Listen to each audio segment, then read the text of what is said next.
محمد صلی اللہ علیہ وسلم۔ افسوس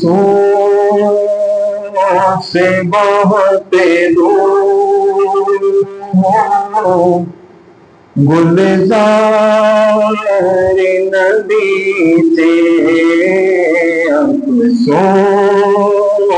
سے بہت دور ہوں گلزار نبی سے، کاش بلاوا مجھے دربار نبی سے۔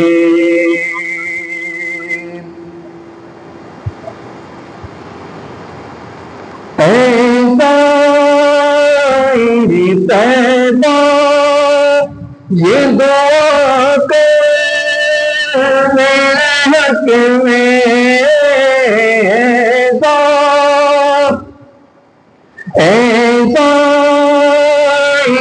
طیبہ یہ دعا کر میرے حق میں، مجھے کو بھی بلاوا ملے دربار نبی سے، مجھے کو بھی بلاوا ملے دربار نبی سے۔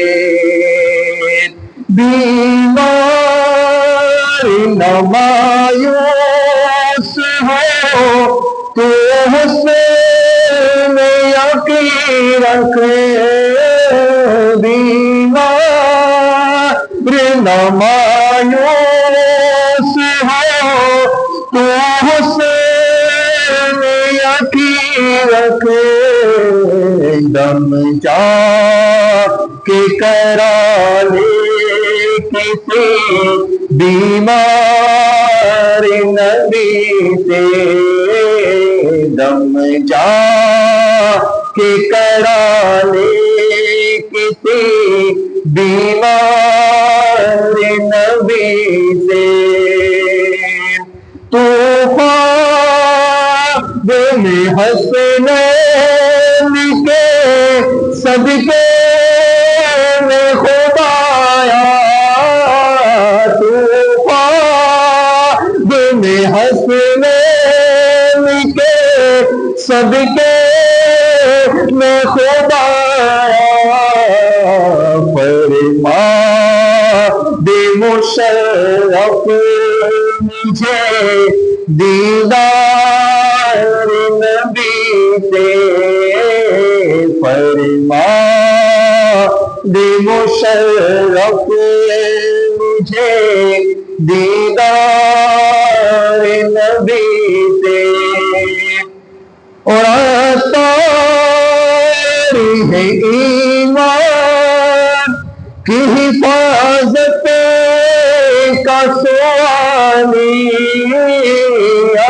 تاریخ ایمان کی حفاظت کا سوالی، خالی نہیں جائے گئے دربار نبی سے، خالی نہیں جائے گئے دربار نبی سے، افسوس سے بہت دور ہو گلزار نبی سے، کاش بلاوا مجھے دربار نبی سے۔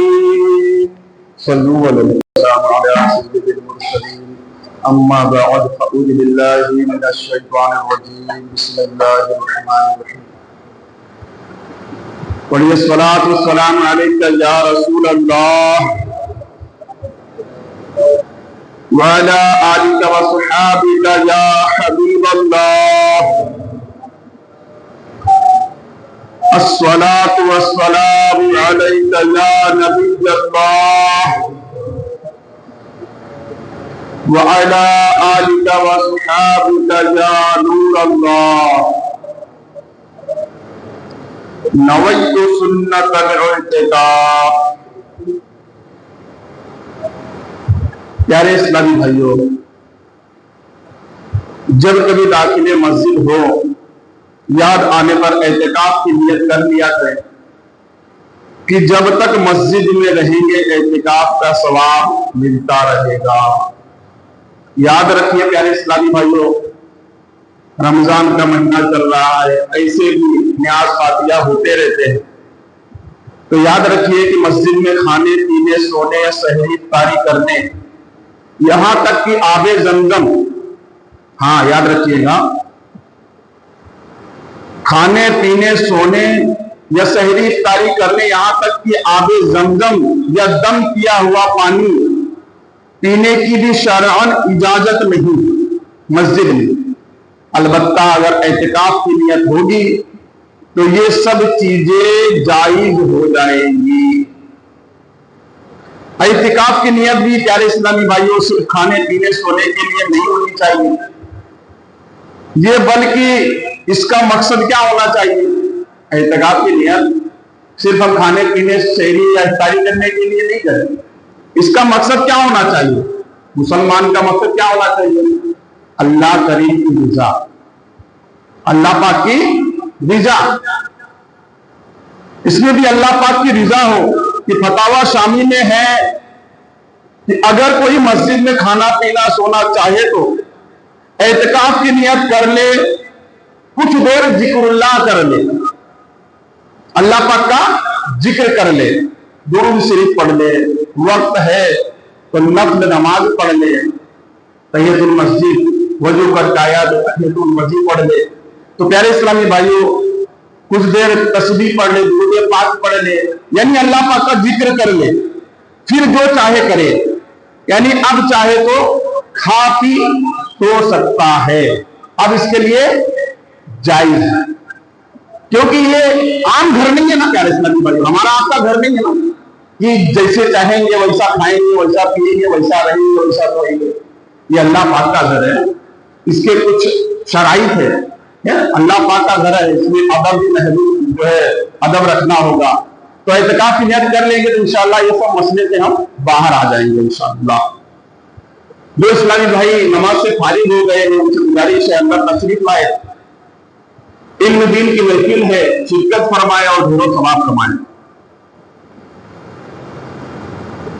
اللہ پاک کے آخری نبی صلی اللہ تعالیٰ علیہ وآلہ وسلم کا فرمان رحمت نشان ہے. آقا فرماتے ہیں کہ جو مجھ پر ایک مرتبہ درود پاک پڑھتا ہے، اللہ کریم اس پر 10 رحمتیں نازل فرماتا ہے.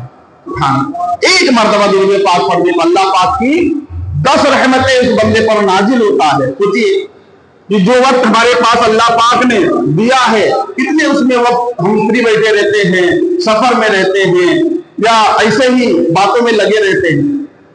کاش ہم سب کا یہ ذہن بن جائے کہ جو بھی خالی وقت، ابھی تو رمضان کا مہینہ ہے، ایک نیکی کا 70 نیکی ملتا ہے، اجر و ثواب بڑھا دیا گیا ہے.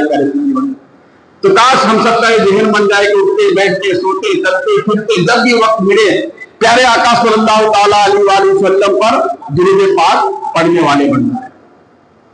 تو جو ایک مرتبہ درود پاک پڑھتا ہے، اللہ پاک اس پہ 10 رحمتیں نازل فرماتا ہے. اور سنیے، اور ایک فرشتہ اس درود پاک کو مجھ تک پہنچانے پر مقرر ہے. صلو علی الحبیب صلی اللہ تعالیٰ علی محمد صلی اللہ تعالیٰ علیہ وسلم. فرمان مصطفیٰ صلی اللہ تعالیٰ علیہ وسلم نے کہ سچی نیت یہ سب سے افضل عمل ہے. اے عاشقان رسول، ہر کام سے پہلے اچھی نیتیں کرنے کی عادت بنائیے کہ اچھی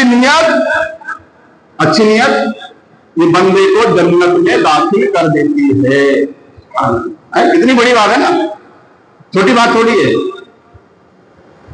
انسان دنیا میں آیا ہے اللہ پاک کی عبادت کے، دنیا میں نیک اعمال کرتا ہے اللہ پاک کو راضی کرنے کے لیے، جنت میں جانے کے لیے.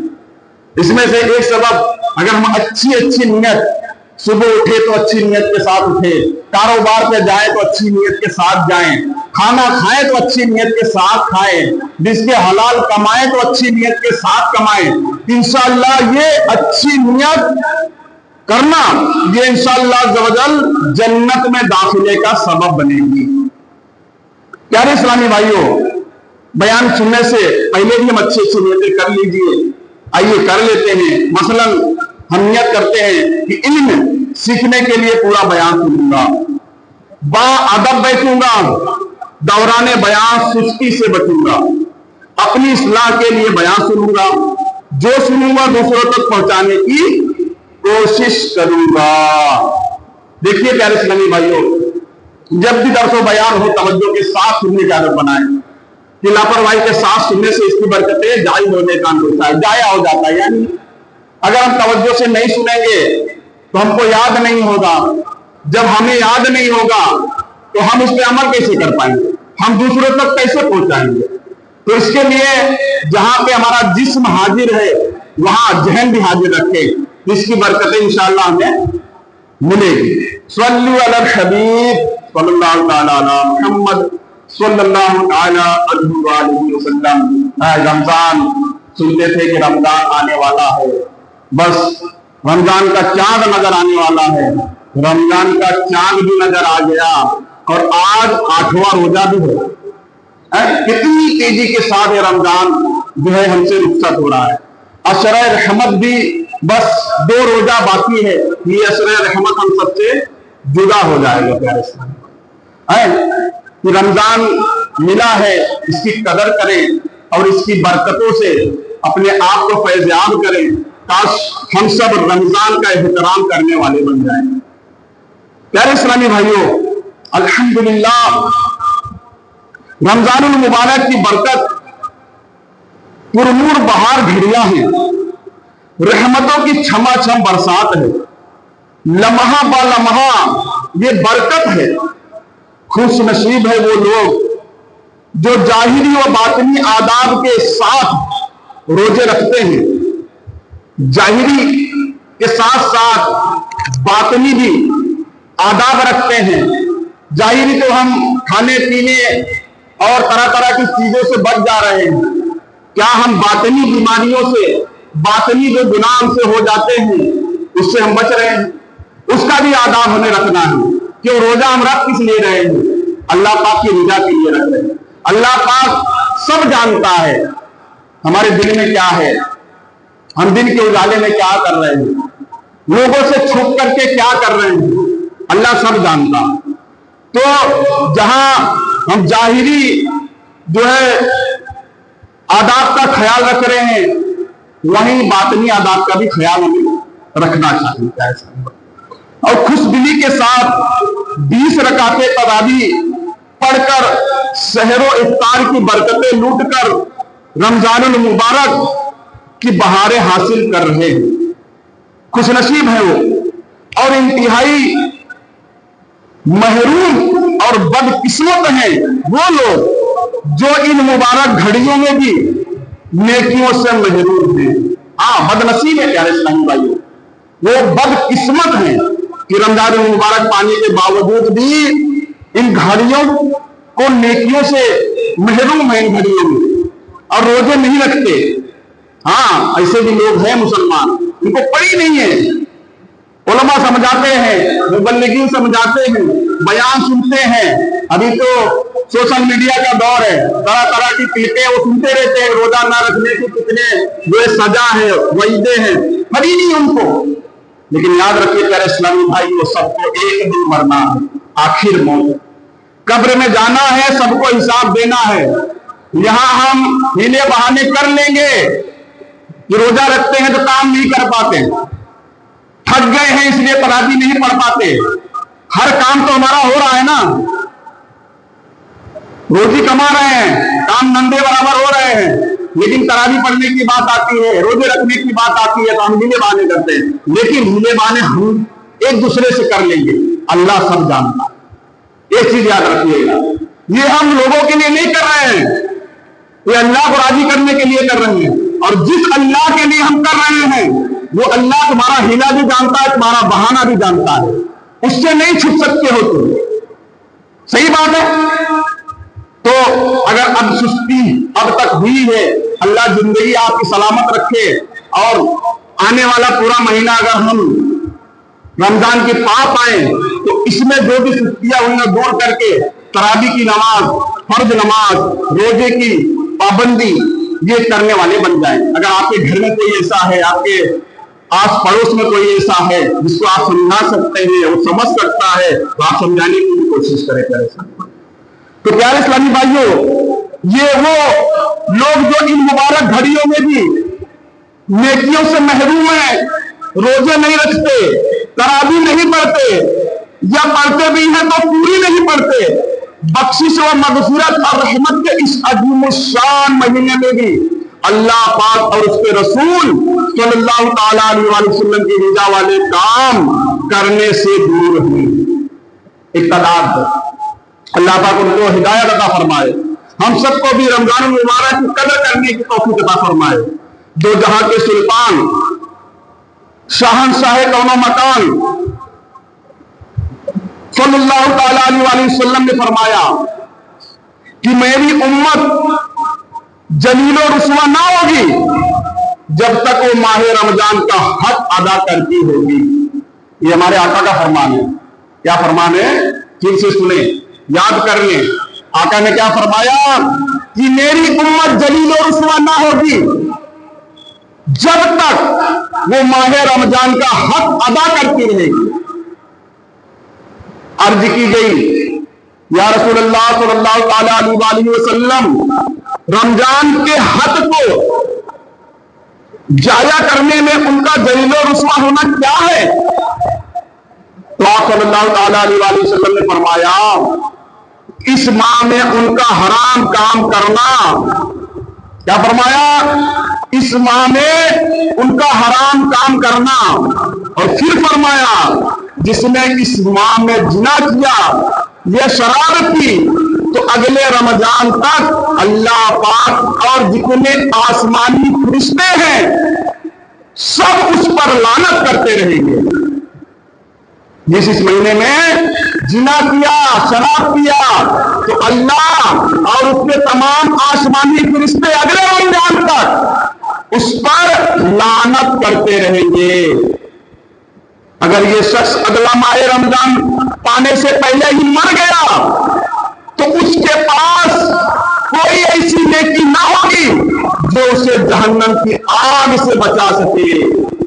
آئے ہائے کیا پیارے اسلامی بھائیو، بس تم ماہ رمضان کے معاملے میں ڈرو، کیونکہ جس طرح اس ماہ میں اور مہینوں کے مقابلے میں نیکیاں بڑھا دی جاتی ہیں، اسی طرح گناہوں کا بھی معاملہ ہے، نیکیاں بڑھا دی جاتی ہے تو گناہ کرنے کی پکڑ بھی زیادہ ہوگا۔ پیارے اسلامی بھائیوں، ادب والا، برکت والا، رحمت والا یہ مہینہ ہے۔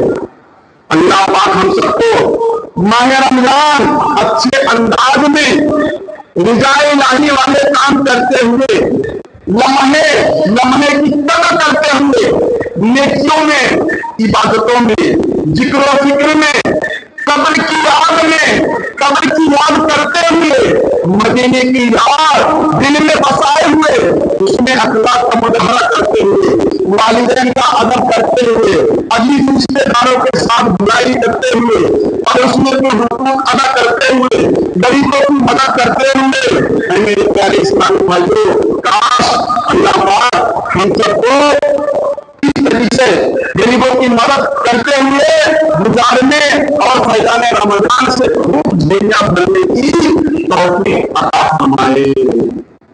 صلو علی الحبیب صلی اللہ تعالیٰ علی محمد صلی اللہ تعالیٰ علیہ وسلم۔ اے میرے پیارے پیارے اسلامی بھائی، 3 رمضان المبارک تو اللہ پاک کے آخری نبی مکی مدنی صلی اللہ تعالیٰ علیہ وسلم کی پیاری بیٹی سیدہ کائنات خاتون جنت حضرت سیدہ فاطمہ الزہرا طیبہ طاہرہ عابدہ زاہدہ رضی اللہ تعالیٰ عنہا کا تو اس سے پاک گزرا. 3 رمضان کو حضرت عائشہ صدیقہ رضی اللہ تعالیٰ عنہ کا اس سے پاک گزرا. لہذا آج ہم سیدہ خاتون جنت رضی اللہ تعالیٰ عنہ کی سیرت پاک سے چند پہلو سننے کی سعادت حاصل کریں گے. آئیے پہلے ایک ایمان افروز حکایت سنتے ہیں. بڑا ہی پیارا واقعہ، بڑا ہی پیارا حکایت ہے. ہم سنتے ہیں کہ حضرت ام ایمن رضی اللہ تعالیٰ عنہ یہ صحابیہ ہیں. یہ کیا ہے؟ صحابیہ ہیں. نام کیا ہے؟ ام ایمن. یہ صحابیہ ہیں. آپ والد مصطفیٰ حضرت عبداللہ رضی اللہ تعالیٰ عنہ کی قمیص تھی. ام ایمن آقا صلی اللہ تعالیٰ علیہ وسلم کے والدین یعنی والد صاحب کے قمیص تھی. پھر آپ کے وصال کے بعد بطور وراثت نبی اکرم صلی اللہ تعالیٰ علیہ وسلم کی خدمت میں آئی. پیارے آقا صلی اللہ تعالیٰ علیہ وسلم کے بچپن شریف میں حضرت ام ایمن رضی اللہ تعالیٰ عنہ نے خوب خدمت کی ہمارے آقا صلی اللہ علیہ وسلم اور خدمت کی سعادت حاصل کی. اسی لیے حضور اکرم صلی اللہ تعالیٰ علیہ وسلم نے یہ فرمایا کرتے تھے آقا کہ ام ایمن یہ میری دوسری ماں ہے. قریب تھی اور آقا صلی اللہ علیہ وسلم کی بچپن میں بہت خدمت کیا کرتی تھی. آقا فرماتے تھے یہ میری دوسری ماں ہے. حضرت ام ایمن رضی اللہ تعالیٰ عنہ فرماتی ہے ایک مرتبہ سخت گرمی کے دن تھے. غور سے سنیے گا اس والی بڑا پیارا یہ ہدایت ہے. آپ فرماتی ہیں گرمی سخت گرمی کا دن تھا. رمضان المبارک کا مہینہ تھا اور دوپہر کا وقت تھا. میں خاتون جنت سیدہ فاطمہ رضی اللہ تعالیٰ عنہ کے گھر گئی. دروازہ بند تھا اور اندر سے چکی چلنے کی آواز آ رہی تھی. پہلے جو آٹا پیسا جاتا تھا گھر میں چکی ہوا کرتا تو اس میں آواز آ رہی تھی. پہلے دور میں دانے پیس کر آٹا بنانے کے لیے پتھر کی چکی ہوتی تھی اور اسے ہاتھ سے چلایا جاتا تھا. چکی چلانے کی آواز آنے کا مطلب یہ تھا کہ سیدہ فاطمہ رضی اللہ تعالیٰ عنہ گھر میں موجود ہے کیونکہ چکی کی آواز آ رہی ہے اور چکی چلا رہی ہے. لیکن کیا اسلامی معاملہ اس کے الٹ تھا. چنانچہ دروازے کی دلال سے دروازے میں ایک سوراخ تھا. حضرت ام ایمن رضی اللہ تعالیٰ عنہ کی نگاہ اندر گئی ہے. دیکھ کر حیران ہو گئی. سنیے آپ فرماتی ہیں میں دیکھ کے حیران ہو گئی کہ چکی چل رہی ہے اور اس میں دانے پیسے جا رہے ہیں. ساتھ ہی اس کے ساتھ ہی حسنین کریمین یعنی امام حسن و حسین رضی اللہ تعالیٰ عنہما ان دونوں میں آرام فرما رہے. آرام فرمانے والا کوئی اشیاء ہوگا اس میں گناہ وغیرہ جو ہوتا ہے. آپ آرام فرما رہے ہیں اور ان کا گھوڑا بگڑ رہا ہے. مگر سیدہ فاطمہ رضی اللہ تعالیٰ عنہ چکی کے قریب بھی زمین پر آرام فرما رہی ہے. یعنی آپ رضی اللہ تعالیٰ عنہ سو رہی ہے. حضرت ام ایمن رضی اللہ تعالیٰ عنہ فرماتی ہیں اس سے سنے پیرا سے نہیں بھائی آپ فرماتی ہیں یہ معاملہ دیکھ کر مجھے بہت حیرانی ہوئی کہ آپ رضی اللہ تعالیٰ عنہ سو رہی ہیں اور حسنین کریمین جھولے میں جھول رہے ہیں. ان کا جھولا بھی جھول رہا ہے اور گوئے آگے کی چکی بھی چل رہی ہے. یہ معاملہ ان کو سمجھ میں نہیں آیا. وہ پریشان ہوئی, بہت حیران ہوئی. اور چکی خود بخود کیسے چل رہی ہے؟ چکی خود بخود کیسے چل رہی ہے؟ تو پیارے اسلامی بھائیوں حسنین کریمین رضی اللہ تعالیٰ عنہما اپنی مولا خود بخود کیسے ہل رہا ہے؟ سوال بنتا ہے. ہم آپ ہوتے ہمارے بھی ذہن میں یہی بات آتی ہے آپ فرماتی ہیں کہ میں اپنے اس تعجب کا حال معلوم کرنے کے لیے لوگوں پر خبردار نبی مفتی مدنی سرکار صلی اللہ علیہ وسلم کی خدمت باہر کرتے حاضر ہوئی اور بتایا کہ رسول اللہ صلی اللہ علیہ وسلم سیدہ کو آرام فرما رہی ہے مگر تکلیف چل رہی ہے، پنڈولا بھی ہل رہا ہے، اور یہ معاملہ کیا ہے؟ آقا صاحب کر رہی ہے معاملہ کیا ہے؟ آپ کی شہزادی آرام فرما رہی ہے، سو رہی ہے، تکلیف چل رہا ہے، اور بچے کا جھولا بھی جو ہے پنڈولا وہ ہل رہا ہے، یہ معاملہ سمجھ میں نہیں آیا تو پیارے